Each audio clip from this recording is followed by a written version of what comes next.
आज़ाद भारत में संविधान में लिखा गया है कि जीने का अधिकार आर्टिकल 21 में है और व्यक्तिगत स्वाधीनता, पर्सनल फ्रीडम।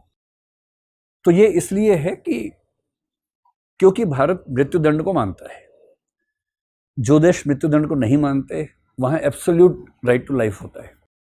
हमारे देश में राइट टू लाइफ एब्सोल्यूट नहीं है, इसलिए आर्टिकल 21 की लैंग्वेज बड़ी क्लियर है। उसमें ड्यू प्रोसेस ऑफ लॉ का जिक्र नहीं है, प्रोसीजर एस्टेब्लिश्ड बाय लॉ का जिक्र है।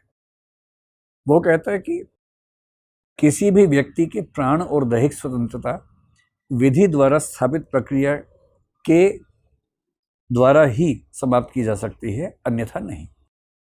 सो no one can be debarred of his right to life and personal liberty except according to the procedure established by law। ये उसकी स्टेटमेंट है। इसका मतलब है कि हम फांसी देके किसी को मार सकते हैं, राज्य मार सकता है, पर उसके लिए प्रोसीजर एस्टेब्लिश्ड बाय लॉ होना चाहिए।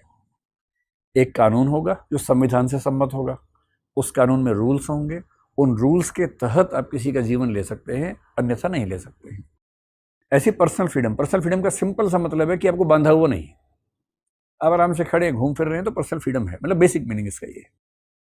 आपको जंजीर बांधने का मतलब जेल में ठूंस देना, डिटेन कर लेना, ये केवल तब होगा जब प्रोसीजर एस्टेब्लिश्ड बाय लॉ के तहत ये हो सकता है, यानी संविधान से सुसंगत एक कानून होगा, जैसे आईपीसी है, सीआरपीसी है, अब बीएनएस है, बीएनएसएस है, उसमें एक प्रोसेस लिखा होगा कि किसी की गिरफ्तारी की क्या प्रक्रिया हो सकती है, कितने घंटे में जज के पास ले जाना ज़रूरी है, अपने वकील से मिलने का अधिकार होगा, जज सैंक्शन करेगा तो ही आगे आप उसको कस्टडी में रखेंगे, पुलिस कस्टडी का क्या मतलब है, जुडिशियल कस्टडी का क्या मतलब है, किस किस क्राइम के लिए किस कस्टडी में रखा जा सकता है।